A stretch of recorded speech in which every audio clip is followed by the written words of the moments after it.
the radical, fundamental principles of freedom, rational self-interest, and individual rights. This is the Yaron Brook Show. Okay, all right, everybody. Welcome to Yaron Brook Show on this Monday, September 2nd. Lots of stuff going on in the world.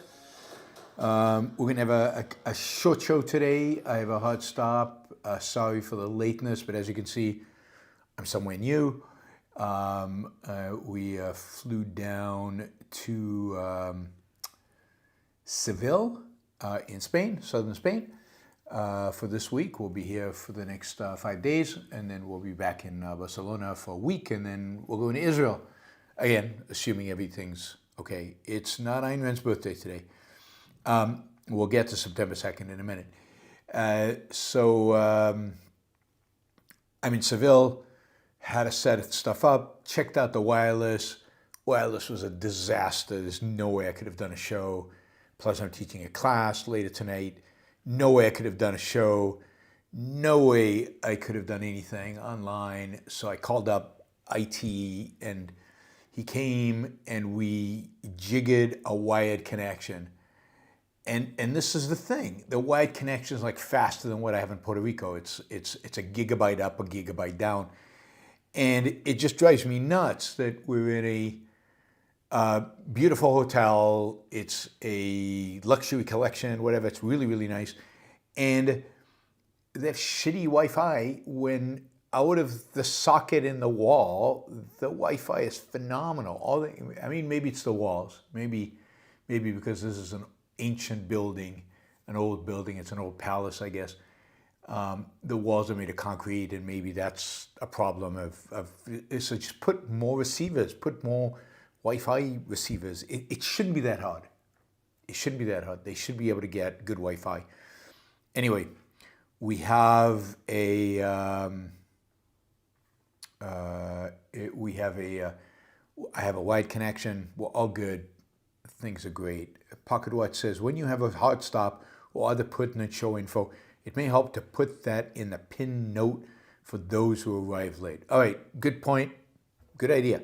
I'll do that in the future. Don't have time right now, but I'll do that in the future. As I said, hard stop in about an hour 15.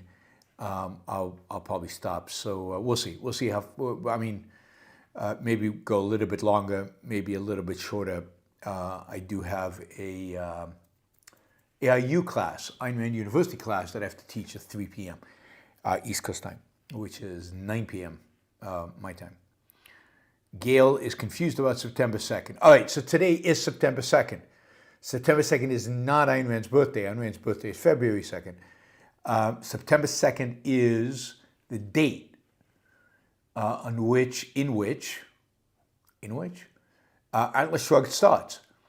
So at the beginning of Atlas Shrugged, Ellie Wooders, if you remember, there's a big calendar above the city, and it's September 2nd. So the beginning, I think it's also the case that Ayn Rand started writing Atlas Shrugged on September 2nd. So September 2nd, obviously, huge date for Atlas Shrugged, but not her birthday. So hopefully that... So happy September 2nd. If you have not read Atlas Shrugged yet, you should read Atlas Shrugged. It is a life changer. It is the most important book that you haven't read yet, if you haven't read it. If you have read it, I encourage you to read it again every few years. Good idea. I'm probably due for another reading of Atlas Shrugged. We'll see. All right, Gail now remembers she's good. Good.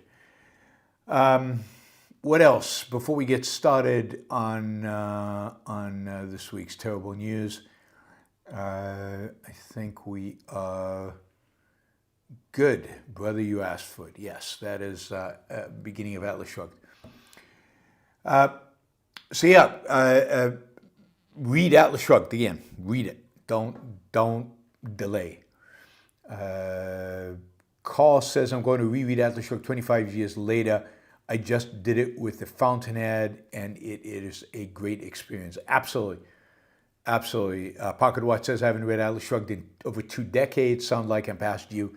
Yeah, you should read it once a decade, I think. Once every 20 years is good too, but once a decade is good. But yeah, I think you'll gain, what happens every time you read Atlas Shrugged is you just gain a different perspective. You see more, you see different, because you have more life experience, you have more context, and you know more about ideas. You've probably read some nonfiction and other things.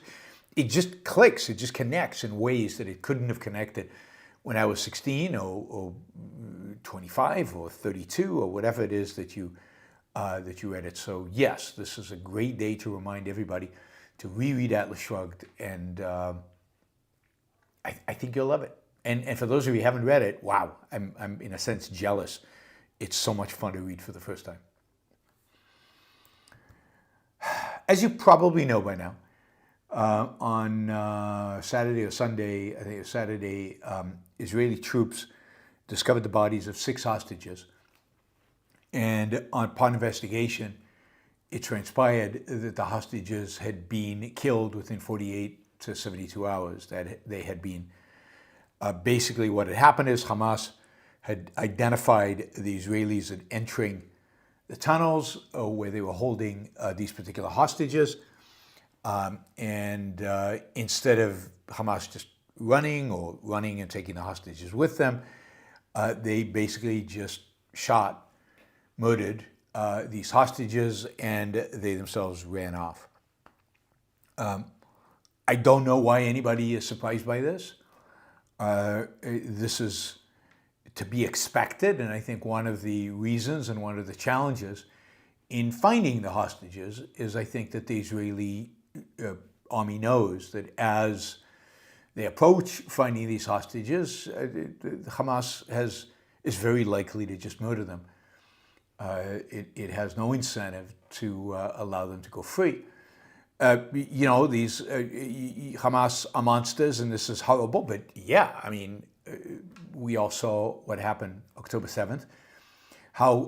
Why is anybody surprised by the fact that they are monsters? Of course they're monsters, and this is just one more expression of this monstrosity. These are people who are, they're not a threat to them, and they don't pose a threat to them, but they don't serve a purpose either, and why not just murder them? So, I mean, it truly is tragic, particularly given how close the soldiers were to finding these hostages and potentially rescuing them. It's also, but I think the focus right now is on, I think how would you call it?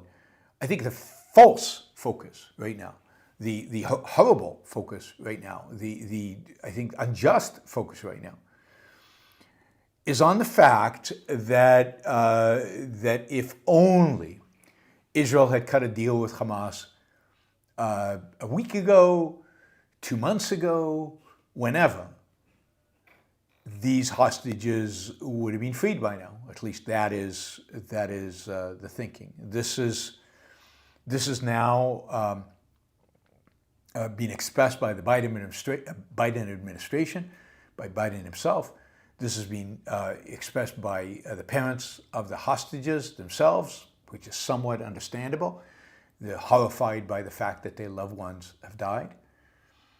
And this has been expressed throughout Israeli society. Now, it's hard to tell at this point how many within Israel believe this, how many of this Israel advocate for this, but there were massive demonstrations today in Tel Aviv. 200, according to the news reports, 250,000 people were out in the streets. That is a massive demonstration in a small country, demanding an immediate deal be cut. And basically blaming. Biden is blaming. Biden came out today and said he blames Netanyahu. The Israeli opposition parties are blaming Netanyahu. And much of the Israeli public, including the parents of the hostages, are blaming Netanyahu.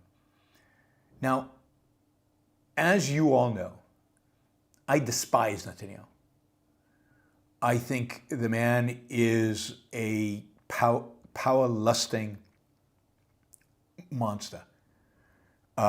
And unbelievably incompetent, weak, and destructive, and has been, it will go down in history as Israel's worst prime minister over the last 15 years, and I think absolutely, unequivocally, justifiably so.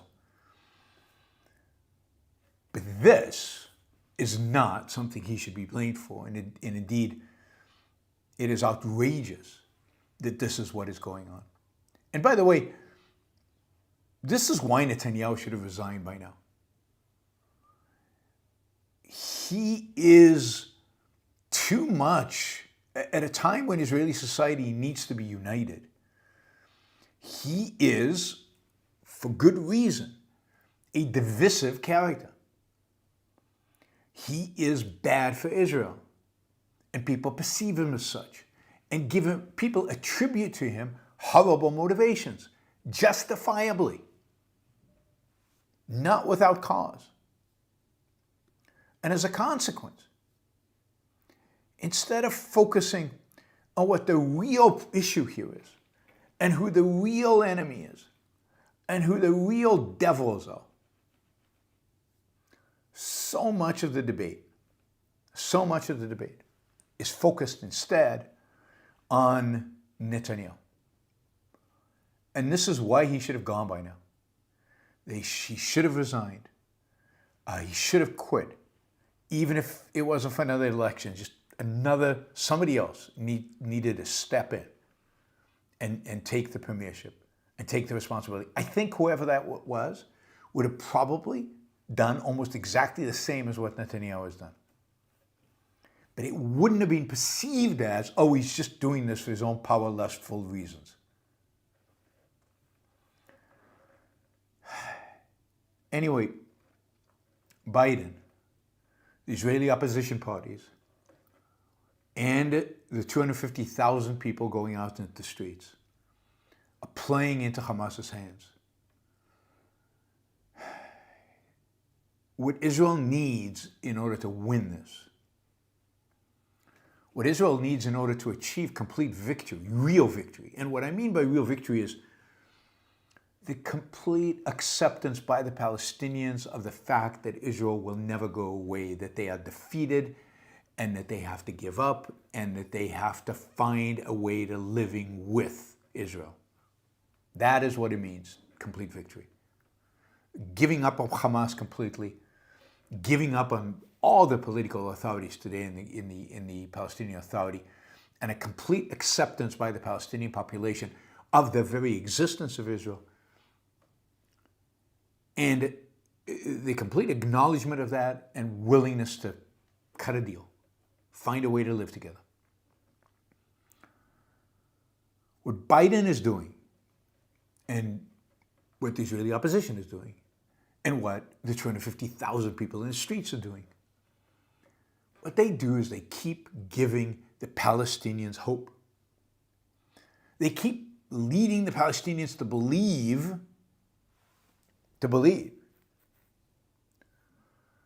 that they can win, or that they can really hurt Israel, that they can really cause damage.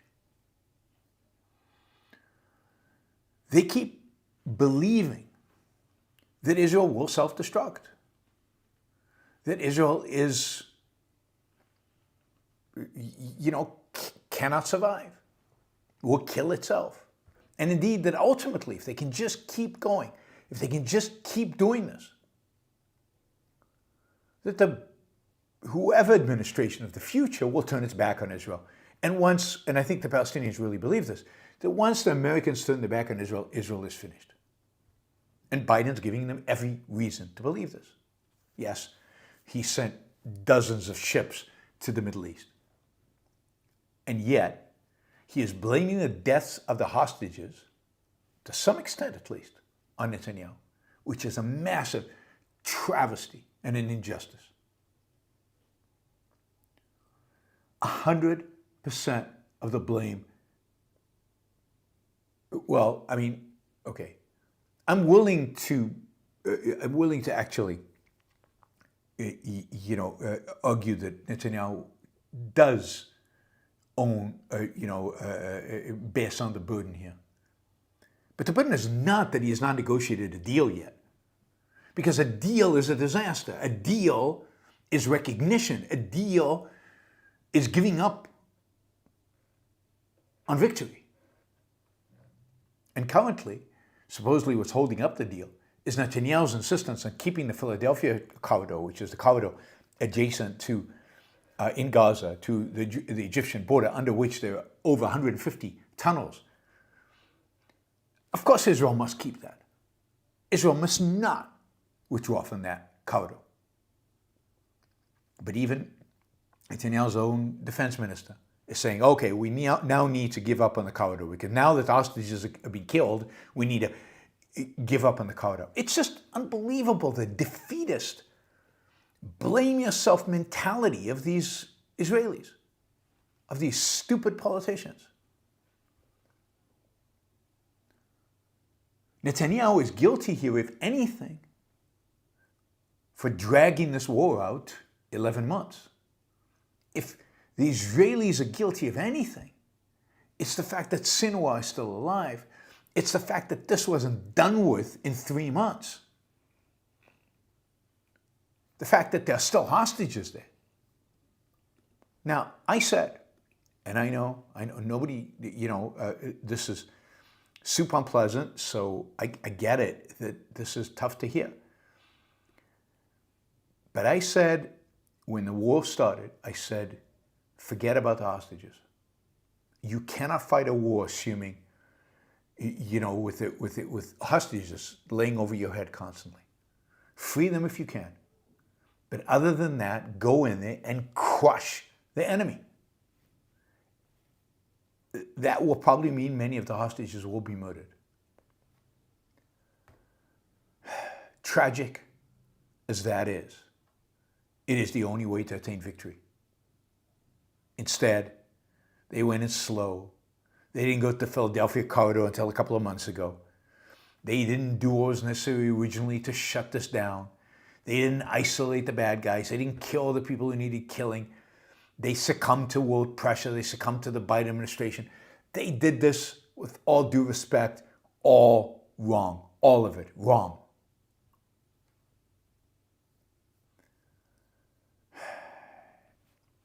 And now they don't have victory. They'll be perceived as weak. The world sees them as weak. And they are. Israel is weak.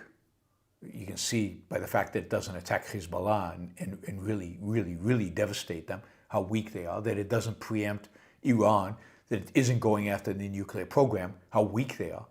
And the fact that Israel now is tearing itself apart from the inside because of an evil committed by Hamas. I mean, the outrage in the world right now should not be focused on Netanyahu. The outrage in the world right now should be focused on Hamas. And the barrier to a deal has always been Hamas and always is Hamas. The reality is that Hamas could free the hostages tomorrow. There could be ceasefire, there could be an end to the war tomorrow. Hamas could surrender and release the hostages. That's all it takes. Why haven't we heard a single political leader come out and say, now's the time, Hamas, surrender and give up the hostages. Enough is enough. Enough of the suffering of the Palestinian people, enough suffering for the Israeli people. Do it now. Why is that not the number one item on the agenda? Why isn't that the number one item on demonstrations in the West and in Israel and everywhere else? Instead, it's, oh, Israel should compromise more. Really? Israel is the victim here. Israel's compromised too much already. And every compromise, as small as it is, gives more and more strength, more and more power to the most evil people within the Palestinian nation. By the way, right now as we speak, there is every day, until I think September 9th, there is an 8-hour ceasefire during the day where Israel will not attack, Israel does not fire, in order for the UN and volunteers to provide polio shots to Palestinian kids, polio vaccines. Because one kid, first case of polio in 25 years among Palestinians, and he's sadly already got paralyzed in one leg. But notice, that's the focus. These kids' parents have just murdered 6 innocent people, completely helpless, shot them, tortured them. It wasn't one shot to the head and finished. They tortured them. And yeah, Israel's supposed to go through this quietly. One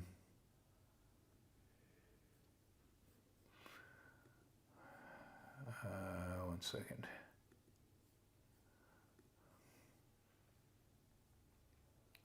Somebody says that the U.S. has seized Maduro's plane. I guess just breaking news. All right, more news to cover. We'll see what this says.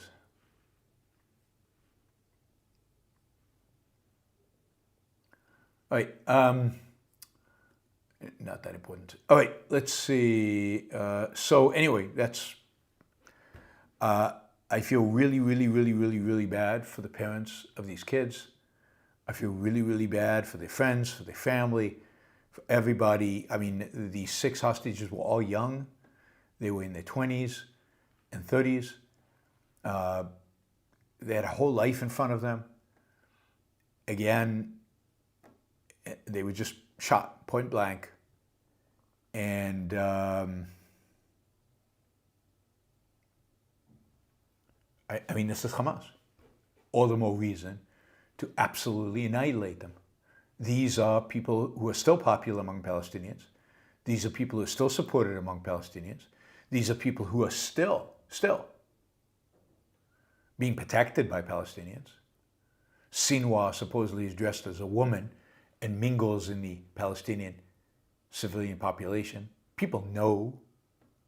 Palestinians know. They support. They stay quiet. And Israel somehow to blame. Netanyahu is to blame. Really unbelievable. All right. As if that wasn't bad enough this weekend, we had elections in Germany. And as expected, so this was not a surprise, as expected, the far right and the far left both did quite well. The far right in Germany, the AFD, which is a political party with, how shall we say, I'd say neo-Nazi sympathies. They're not Nazis. They would deny it. They claim to be big promoters of democracy, very much committed to democracy, as were the Nazis, as Hitler was until they got to power. They are German nationalists, hate immigrants, statists through and through, committed to Aryan purity. And this political party, which is whose leader in this one province in Germany has used Nazi symbolism, has actually been fined a few times in his rallies for using Nazi symbolism. In Germany, that's illegal, which is a mistake, of course, completely wrong, violation of free speech. But he used them and he was fined for it. It still means what it means, right?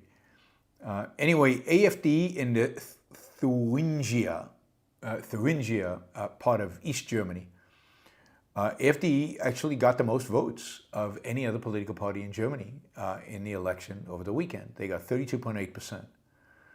The second place were the Conservatives, kind of the standard Christian, democratic, whatever. They got 23.8%, 10 percentage point, almost, not actually exactly 9 percentage point less. Interestingly, a political party called BSW, whose name I will not try to pronounce because it's the name of the woman. It's a name of a woman, but it's very difficult to pronounce. Got third place, right? Third place, and what's interesting is that what did I do? I just lost it. Yeah, BSW is a left-wing populist political party. It was founded by a former communist, by a woman who was a former communist. She spun off from another left-wing political party to form her own political party. She is characterized, in addition to her kind of left-wing economic ideas, she is, just like AFD, massively anti-immigration, all immigrants, and like AFD, pro-Russia and anti-Ukraine. If you combine the votes that BSW and AFD have, you get, 48%.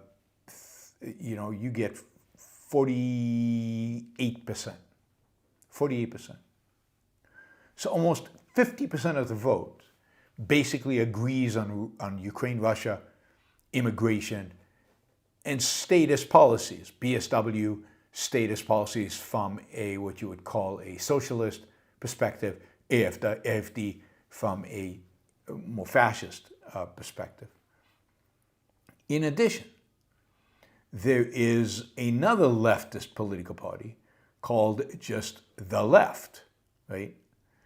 And it promotes also left-wing populism.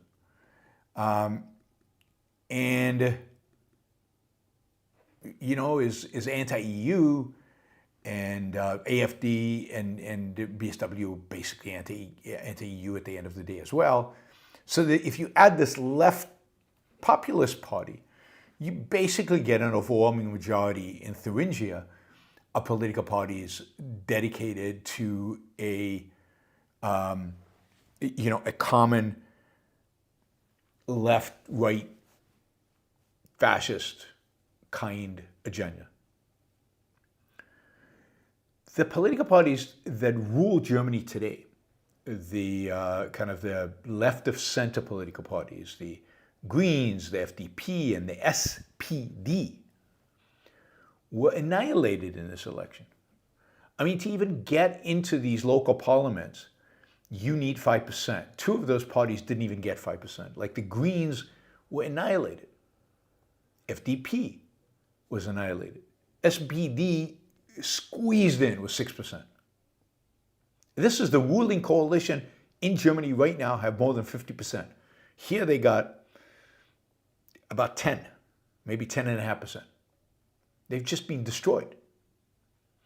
In another province, Saxony, also in eastern Germany, AFD did not do as well. They only got 30.8%, so they got 2 percentage points less than they got in Thuringia. And the Conservatives did a little bit better. They got 31.8, so the Conservatives are actually the largest political party. BSW and the left and generally other kind of leftist parties all did worse than they did in Thuringia. But again, the ruling coalition got crushed, particularly the FDP, which is the Liberal Party. That's a Liberal Party. The FDP is the Liberal Party. These are supposedly kind of the free market political party. Free market in quotes, right? Not real free markets. So Germany has this massive tilt now towards the AFD are not like American conservatives. American conservatives, I mean, at least not old-line American conservatives. American conservatives don't use Nazi symbolism. American conservatives are not white supremacists. American conservatives do not talk about purity of race. American conservatives are nothing like the AFD. So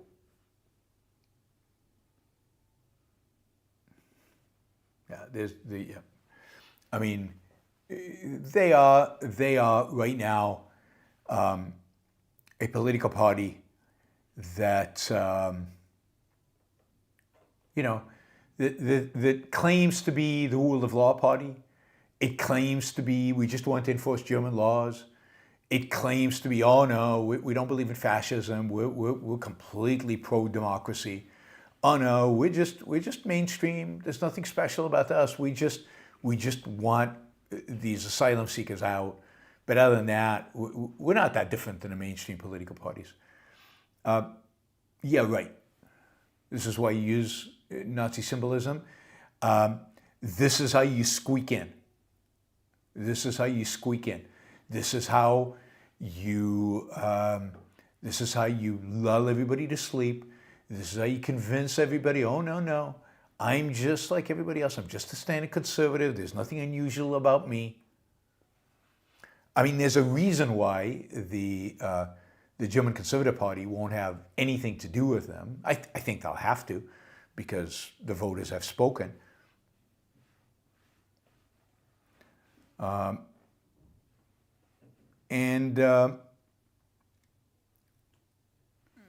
It looks like they'll have to, be dealt with, because I don't see how you could have any kind of governing coalition in either one of these provinces, Saxony or Thuringia, without them. But the fact is the CDU, the standard right-of-center political party in Germany, will have nothing to do with AFD. So it's not me just coming up with stuff. A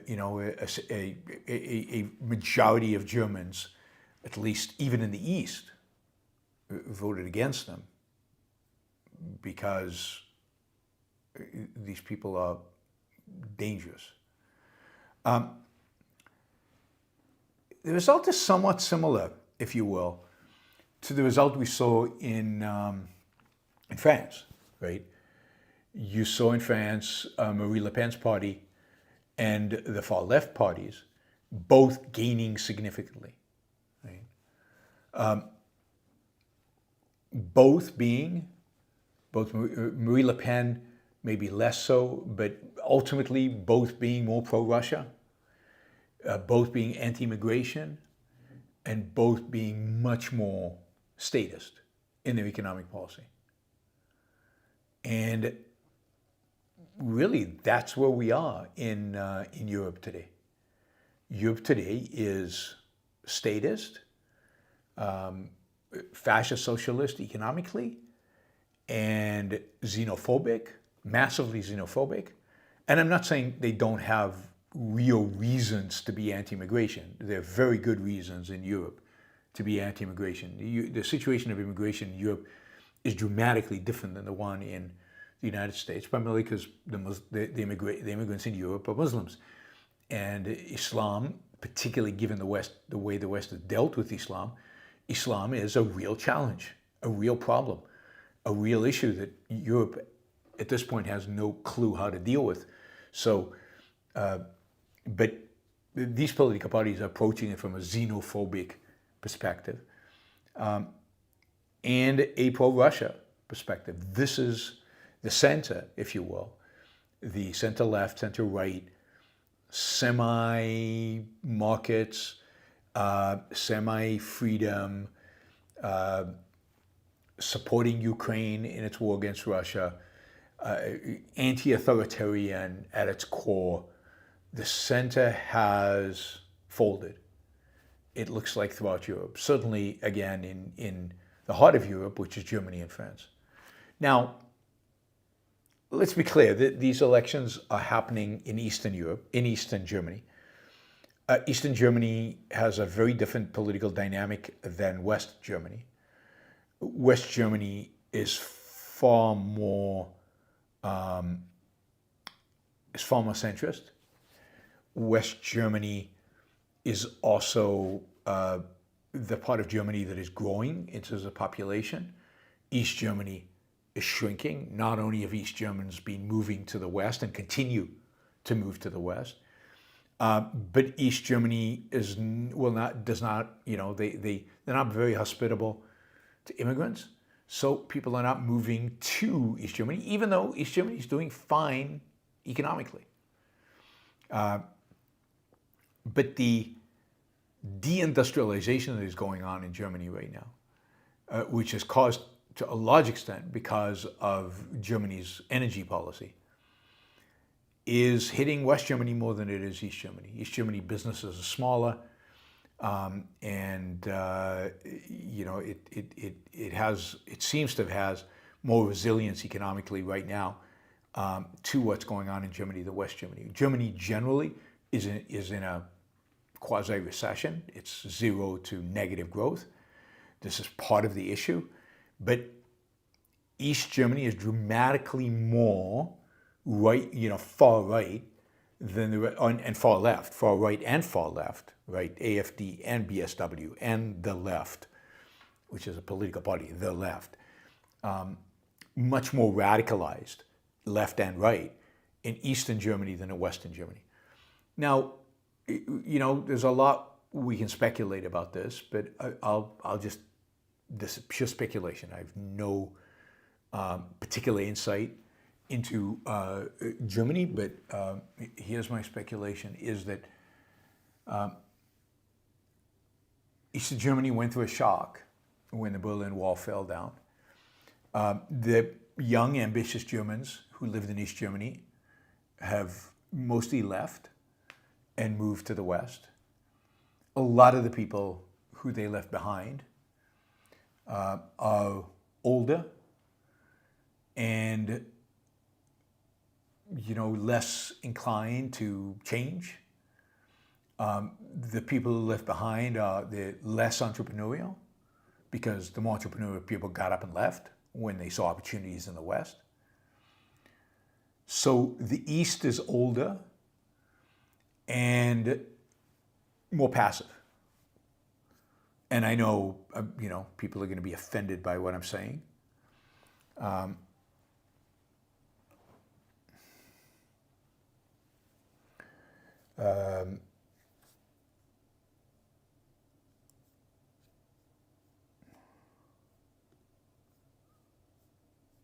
What else did I want to say? And I'd say also that I think in the East, you still, particularly among the people who didn't leave, you still have the mentality of authoritarianism. It's very difficult to let go just because the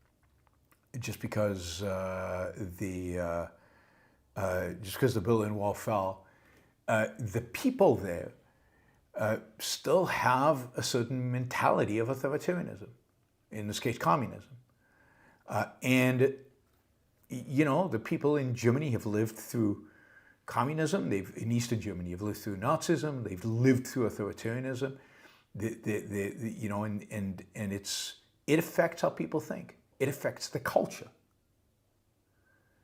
And again, the better people, the people who had the ability or had the backbone, who had the entrepreneurial spirit, left. The people who left were older, more set in their ways, more xenophobic, more committed to kind of the old German way. Exactly how this plays out, it is hard to tell.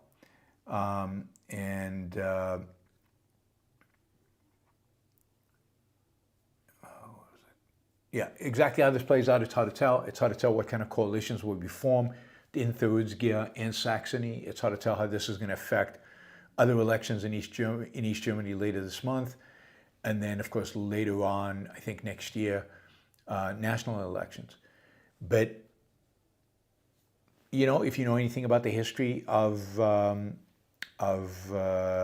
Germany, you have to look with real caution and real fear and real suspicion at the rise of the AFD. Look, I don't think there's a big difference between the AFD and the BSW, the BS, the leftist populists, right? The BSW. I think they're all united around a hatred, united around fear. They're all united around authoritarianism. This is why they support Putin over Ukraine. So the AFD right now has it's the fifth strongest party in the parliament, in the Germany's parliament. In the next election, it'll probably be significantly bigger. Right now, it has a little bit more than 10% of the seats. It'll probably have significant more than that. It's not going to have a majority. It's not going to be anywhere close. But the tendency in Germany is towards more populism, more authoritarianism, and more xenophobia. And that does not lead to good places. Now, I said 20 years ago, I said in the post 9/11 era, and then I said it again during the mass Muslim migration into Europe in 2015. I said at the end of the day, what's going to happen is Europe will not be overtaken by Muslims. Europe will not become a Muslim territory.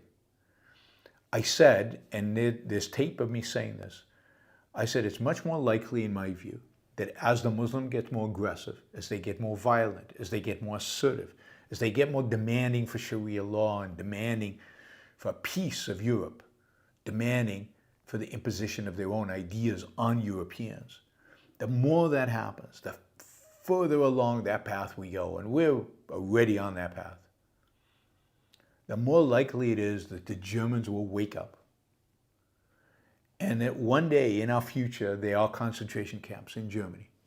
This time it won't be the Jews. This time it'll be the Muslims. Maybe they'll throw in the Jews for good measure. And by the way, AFD is going out of its way to present itself as pro-Israel and pro-Jewish and pro-this and pro-that. And let me tell you how long that lasts. It lasts as long, it will last until they actually gain power. It won't last beyond that. I mean, real power, not just locally, but real political power. It won't last beyond that. They will turn on the Jews like that. All right. There's a lot more to say about this. We don't have a lot of time today. We'll come back to this, but the whole phenomena of European politics going in these two extreme directions, where they go into the extreme right and the extreme left, happens in France, happened in Germany. We'll see where else it happens on the political map. But at the end of the day, this horseshoe theory, right? This idea of a horseshoe, kind of true. It's not exactly that way, but the far right and the far left are both collectivist, and they both agree today on certain issues. They agree on, particularly in Germany, they agree on immigration, they agree on Ukraine, and they agree on more state intervention rather than less. You can see that, by the way, in France, where both Marine Le Pen and the far left both want to raise the amounts on pension plans, to hell with budget deficits and all of that. And Macron is acting like the so-called responsible adult in the room by keeping pension payments down. Both want to appease the working class. Both are populist political parties. So Europe's in very dangerous territories. This has not ended well in the past. We'll see where it takes it. We're following it closely. I'm very curious in terms of how it advances.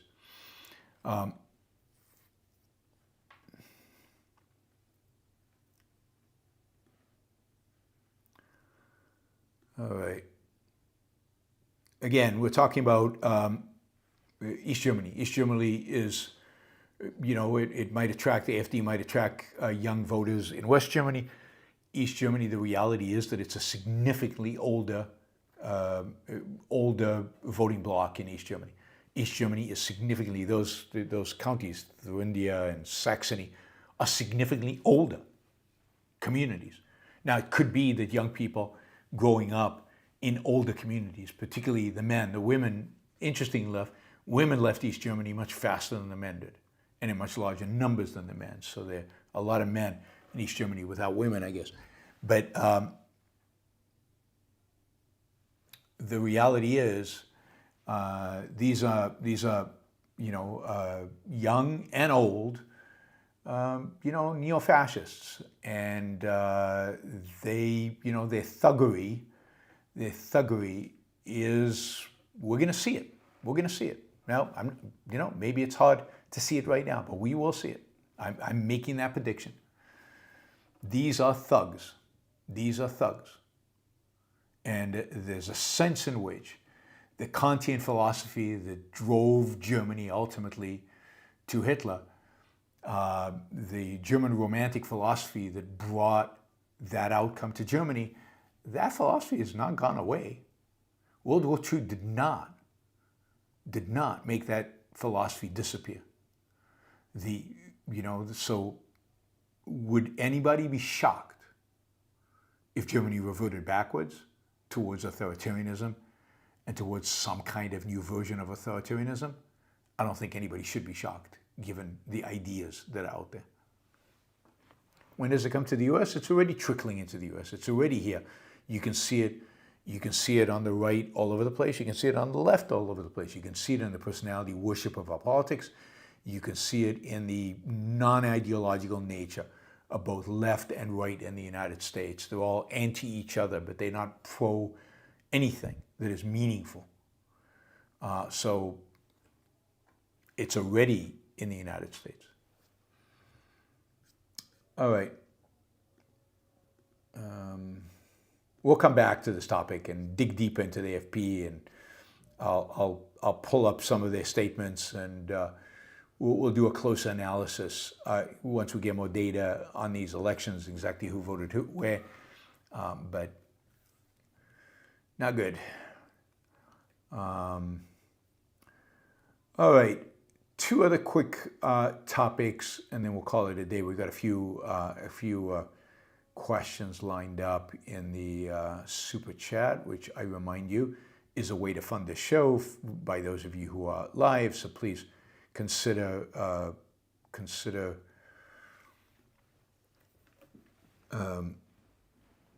supporting the show.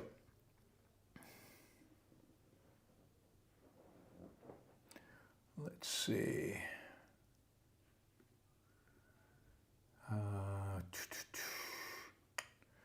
Yes, as I think we talked about, Musk and the Supreme Court of Brazil were at loggerheads last week, as the Supreme Court of Brazil was about to indict Twitter and to fine its people and to arrest its representatives in Brazil for violations of speech, for violations of so-called misrepresenting facts and misleading information and so on. So the Supreme Court of Brazil basically came out against free speech and was going after Twitter. They had threatened to arrest the representatives of Twitter in Brazil. So Twitter basically fired all its employees in Brazil. So it had no representatives. The Supreme Court, particularly this one judge, demanded that a representative of Twitter appear before the court, otherwise the court was going to block Twitter. Twitter refused to do so because it knew that as soon as it had a representative in Brazil that would appear before the court, that representative would be arrested. They didn't want to put anybody through that. So they basically refused to appoint a representative. Brazil, over the weekend, basically banned Twitter in Brazil. Not only did it ban Twitter, but there are large fines on anybody who uses Twitter through a VPN in Brazil. So if you're caught using a VPN to access Twitter, you can be fined thousands of dollars for every time you do that, which is just horrific. In addition, the court, the Brazilian court, has frozen the assets of Starlink, which is not related to Twitter. Starlink is a SpaceX business. SpaceX and Twitter are completely two separate corporate entities that have no relationship other than the fact that Elon Musk owns them both.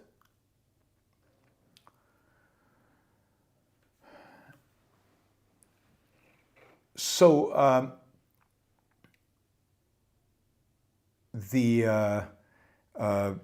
basically, so they froze in accounts. Musk has basically said that he will continue to provide Starlink for free.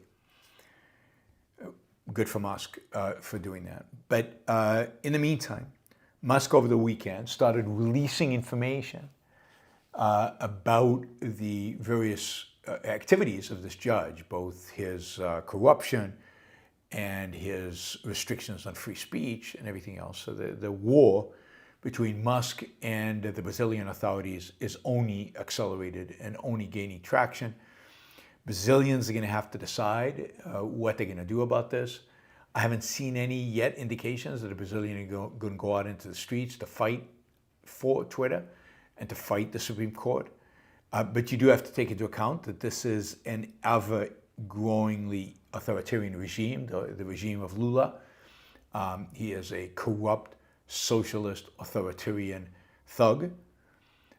And people are worried about standing up to him. But there is a lot of energy gaining. You can see it on Twitter. You can see it by people violating what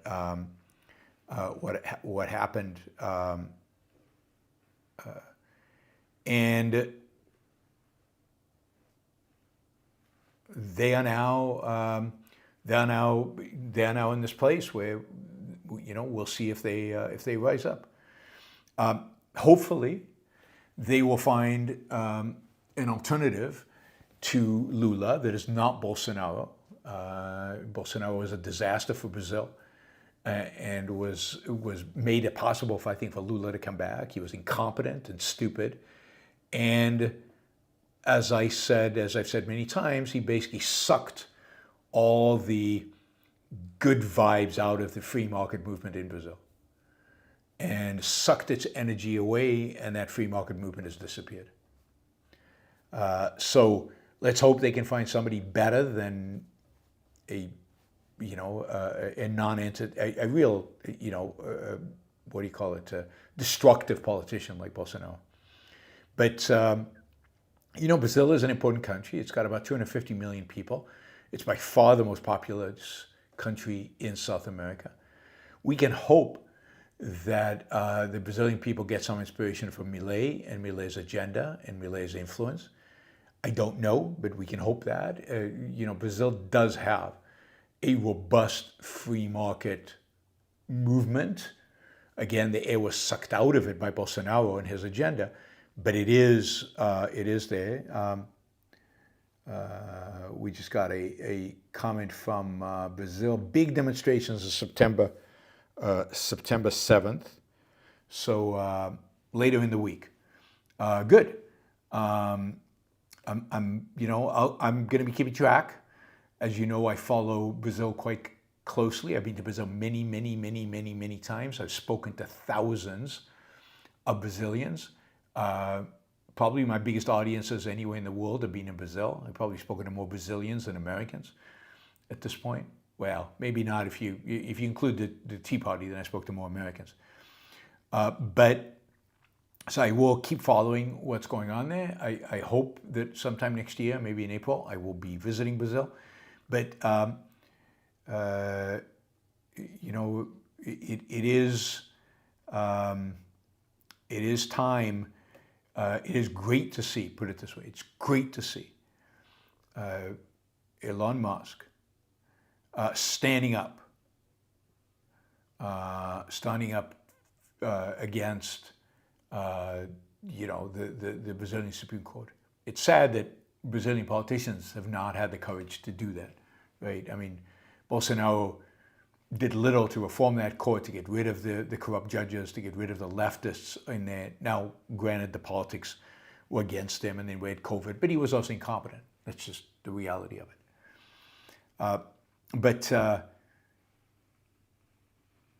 Yes, I mean, I think that there's a real chance that Brazilians are going to stand up over this Twitter thing. And I'm glad to hear that the big demonstrations planned for September 7th. Anything I can do to help, let me know. Anything I can do to help, let me know. And all of you Brazilians out there, stay strong and fight over this. And, you know, on this one, I'm 100% with Elon Musk. Not always 100% with Elon, but in this case, I think he's doing a great job. I wish he was this consistent with regard to other authoritarians, like the Chinese maybe, around the world. It would be amazing.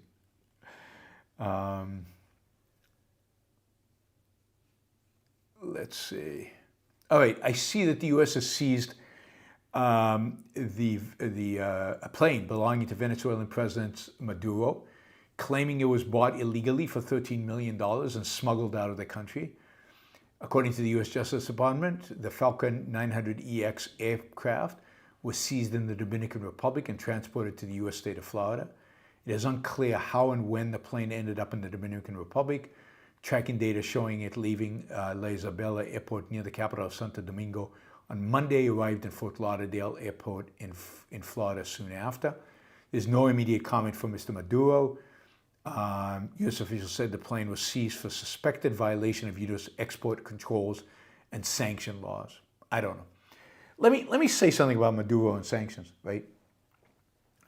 Because there seems to be some confusion by some people.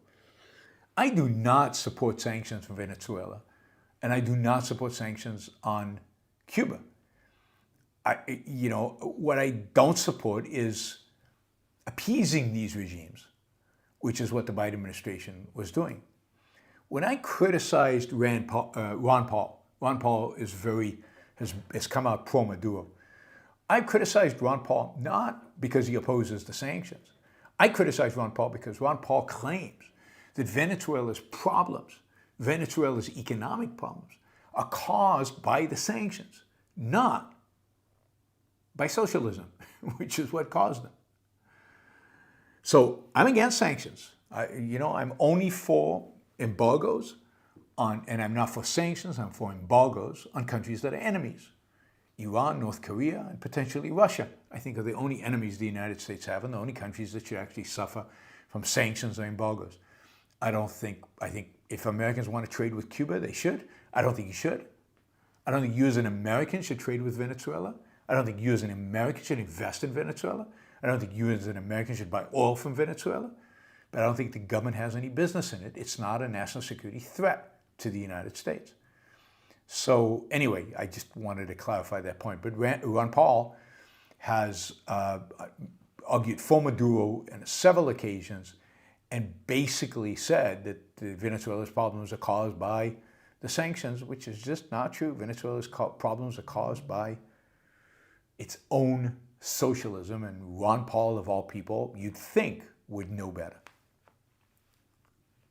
But so be it. Thunk, thunk, thunk. Ron Paul is blaming America first.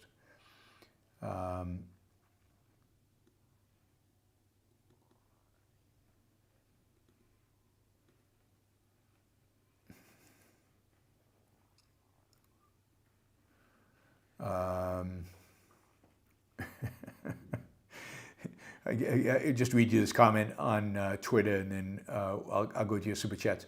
He says, you hate Hoke, you hate Marion Marshall, you hate Maximilian Kran, you hate Bolsonaro, you hate Orban, and you hate moderates like Trump. Is there any conservative you actually like? I don't like any authoritarians. I don't like people who shut down the media like Orban has done. I don't like people who take authoritarian stands as against the media and against business as Trump and as Bolsonaro did. I don't like idiots as Bolsonaro and Trump are. I don't like xenophobic fascists as Hoke is. So yes, I don't like any of those. Are they conservatives I like? I kind of miss Ronald Reagan. I certainly like Barry Goldwater. He was a great conservative. Where's that Barry Goldwater of today? I'd rally behind Barry Goldwater. The problem of who I like and don't like is not the problem with me. The problem of who I like and don't like is the problem with conservatives. If you had conservatives like Barry Goldwater, then I would embrace them. I would try to make them better. Still weak. But when you have conservatives that should be an embarrassment to anybody who considers himself a conservative, then you get disdain from me because they deserve disdain. But if this is the modern conservative movement, to hell with all conservatives. If this is the modern conservative movement, if this is what conservatives are up to, then they don't deserve any success. They are, as bad as the left. That's the reality. Now, if conservatives could get better, if conservatives moved the right direction, then I would tepidly support them. But again, I'm not a conservative. I hate conservatism. What exactly are we conserving? What is it to conserve in Germany? 19th century German conservatives were horrific, anti-capitalist. They were as bad as the Marxists. Who exactly? What are we conserving? Which conservatives? What? To conserve what? Conservative religion? To conservative agrarianism? To conservative small town front porch nothingness? To conserve feudalism? To conserve fascism? To conserve what? To conserve the left's agenda, which is what conservatives do today in America? They want to conserve Social Security, Medicare, and the welfare state. I don't want to conserve any of those things. So yeah, conservative movement is worth nothing these days. And that's not my fault. It's the fault of the conservatives. They screwed their own. And by the way, Ayn Rand predicted this. She predicted it in 1968 and 1970. She wrote about it. There's a video on YouTube you can find about her views on the conservative movement. 1,200 years of German culture? Really? You had 100 years of great culture, and that is all because of the Enlightenment that you had little to do with. But your German culture, German culture the only German culture worth preserving is the German culture that goes from from Schilling and Goethe through Beethoven and Schubert to Wagner. Post-Wagner and pre-Schiller, what is there to preserve?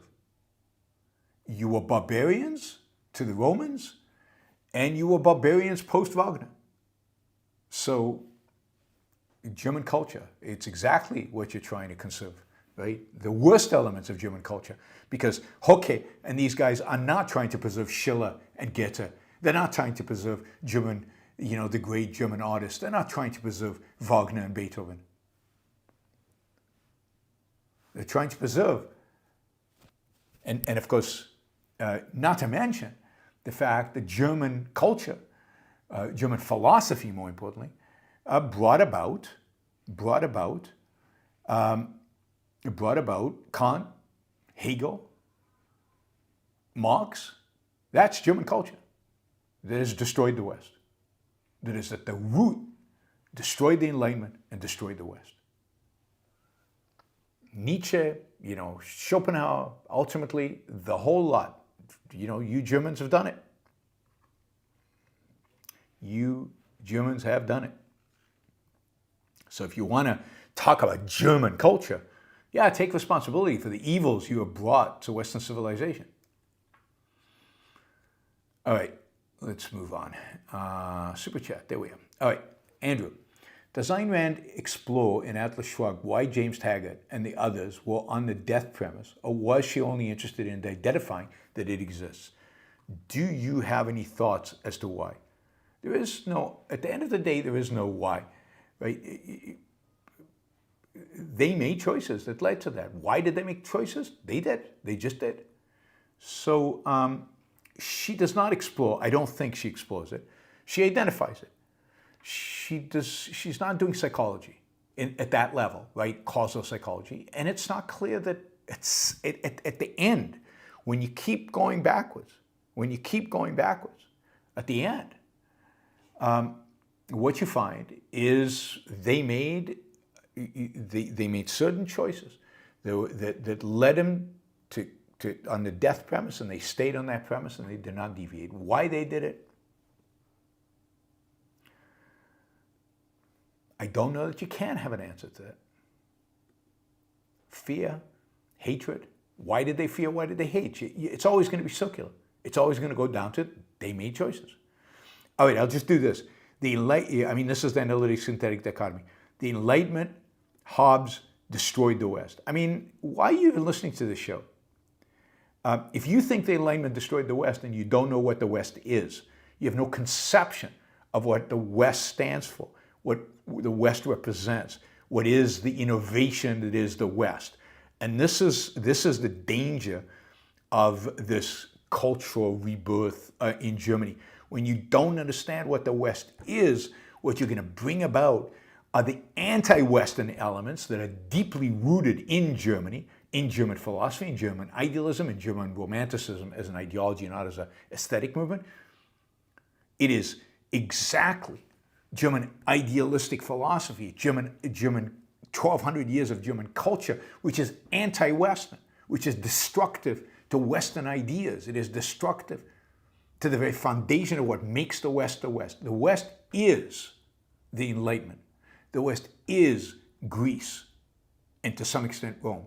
The West is science and individual rights and political liberty and individualism, something German culture has rejected over and over and over again, with the exception of that brief period of time where, Schiller, Goethe, Beethoven, and the others reigned. So, no, I mean, you've exactly illustrated why you are so wrong and why you have no clue. Yeah, Leo Strauss, you put Leo Strauss is a horrible thinker who will lead us, as he is leading us, towards fascism. Read Brad Thompson in my book on neoconservatives, and where there's a deep analysis of Leo Strauss and how bad he is. James G., what are your thoughts on Ferrari versus Lamborghini? Feeling snubbed, and this is a quote, feeling snubbed, Ferruccio Lamborghini decided to create his own car company to build a grand touring car that would rival Ferrari. His goal was to produce cars that were not only powerful, but also more refined and comfortable, addressing what he saw as Ferrari's shortcoming in terms of drivability and reliability. Do you like one over the other? I don't. I mean, to like one over the other, I'd have to drive them and have to own them. I've never driven a Ferrari. I've never driven a Lamborghini. I've been in a Ferrari. I've had somebody drive me in a Ferrari. But I don't think I've ever driven in a Lamborghini. I mean, they're both beautiful cars from the outside. I had a friend who owned Ferraris, and then they did something in servicing them that really pissed him off in the servicing, and he sold all his Ferraris and bought a bunch of Lamborghinis. And he loved both cars. So I don't know. I can't really have an opinion. What I can say is I'm glad to live in a world where you can have a rivalry between Ferrari and Lamborghini. I'm happy to live in a world where people can afford those kind of cars and where people can enjoy having those cars around. Remo, next summer, I want to go on holiday to California. Which 3 to 4 week period would you recommend in the months of June, July, August, and September? Wow. I mean, June or September are probably better. July and August are hotter. June, September are probably, so early June and into 3 last weeks in September. You're probably not going to get any rain. It's a beautiful time of year to be in California. Yeah, I'd say stay away from July, August, stick with June and September. And I'd probably go June over September, just because June, you're less likely to have rain than September. Bradley, the Comprachicos is one of Rand's most brutal and important essays, especially for parents. She explains how the psychology of collectivism is a result of socialization. Do you think serious homeschooling is the solution? Well, I mean, serious homeschooling is certainly one solution. It's certainly a serious solution in this life. But no, I think the ideal solution is good schools. Schools that treat kids as individuals, schools that educate kids to be independent thinkers, That's the key. How do you get kids to be independent thinkers? So I think proper schools, good schools, is the solution. Schools focused on individualism. Homeschooling is the backstop when such schools are not available and don't exist. Paul says, happy Atlas Shrugged Day. Thank you, Paul. Lucinda says, from what I've observed in Germany, the AFD is taking advantage of the hate speech charges against them. Let them present themselves as oppressed. Yeah, I mean, it really, I find it interesting how the right plays the, I mean, you see this with Trump, how the victim status. And both left and right play the exact same game. Both left and right, both of them, exact same thing, right? Here's, by the way, a way people misrepresent me, right? An illustrating dichotomy says, quote, Brad Thompson said Strauss bad, therefore Strauss bad. Is that what I said? I said Brad Thompson and I wrote a book, a whole book, a book, not just said, wrote a book, saying, the book said, the whole book, arguments, facts, saying Strauss bad.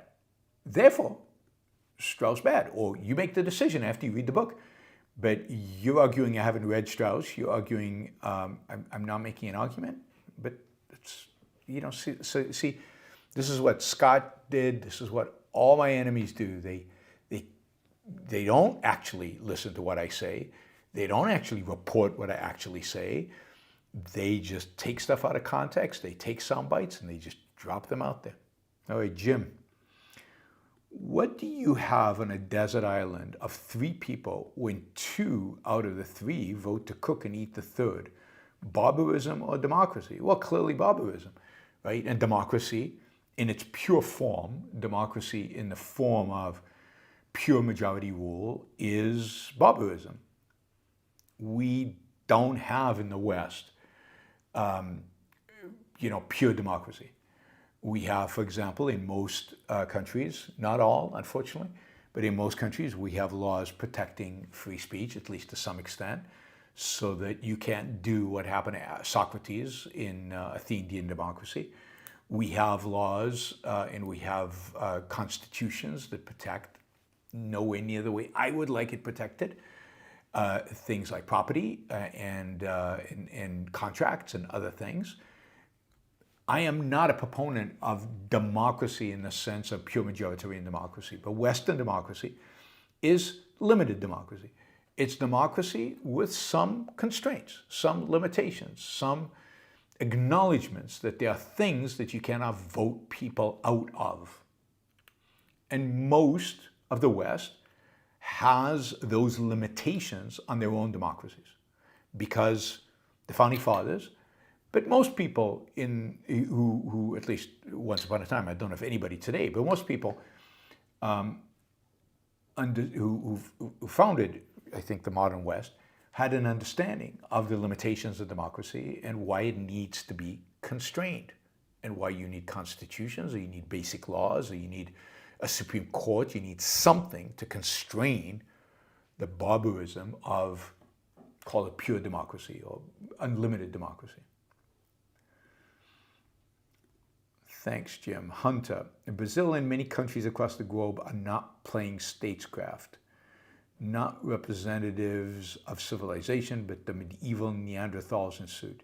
Yeah, but that's exactly where we are, right? I mean, the conservatives now are claiming that the medieval Neanderthals are Western civilization. They represent Western civilization. The left doesn't really give a damn. They're not looking for the past. They want a future utopia. They don't care about the past. But both agree that basically what we need is to abolish what truly is Western civilization, which is the Enlightenment-based ideas that made the West great. And that is what they're completely rejecting. That is completely rejecting.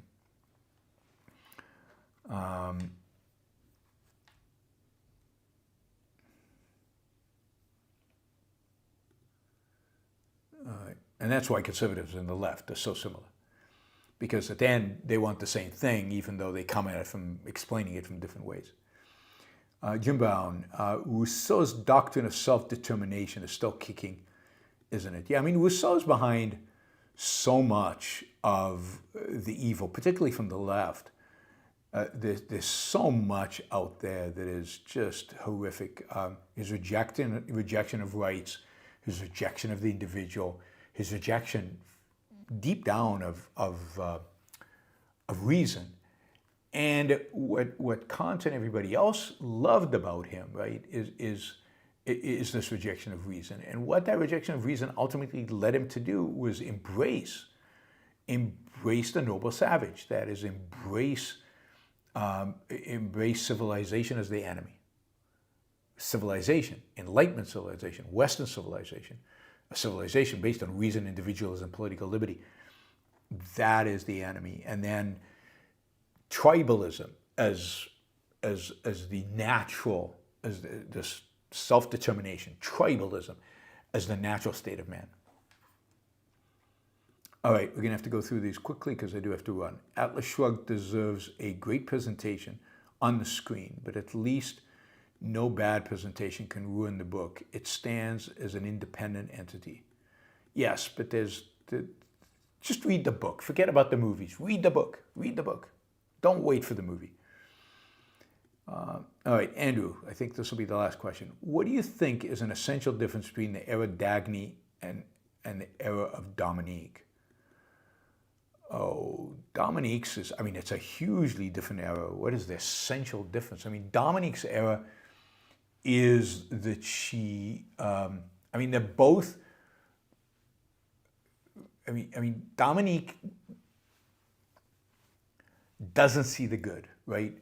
She believes she's on the malevolent universe premise. She believes basically that the world is evil and bad and is going to destroy any value, any real value that is created. And but the world fundamentally is a world that is a bad world. It's people are bad and any good value will be crushed in the world. Dagny sees the exact opposite. Dagny thinks that the good can overcome anything, and that evil is not really efficacious, which is right, but she also thinks that evil is not a real thing, so that and can't remain evil in the face of the good. That is, that once they see the good, once they identify the good, once she can show them what is possible, the evil will just disappear. So the one gives evil too much power, and the other gives evil too little power. Lucinda, never liked German culture, and I hate the language. Me too. Seems to me like the country is held together by a fear of its past and undefined Enlightenment ideas we got from Americans. Yes, and those undefined Enlightenment ideas you got from Americans and maybe from the Brits, those are the ideas that allow Germany to be successful. And of course, those are the ideas that both the left and the right, the new left and the new right in Germany today want to kill. It's exactly that they want to kill. It's exactly that they want to turn their back on.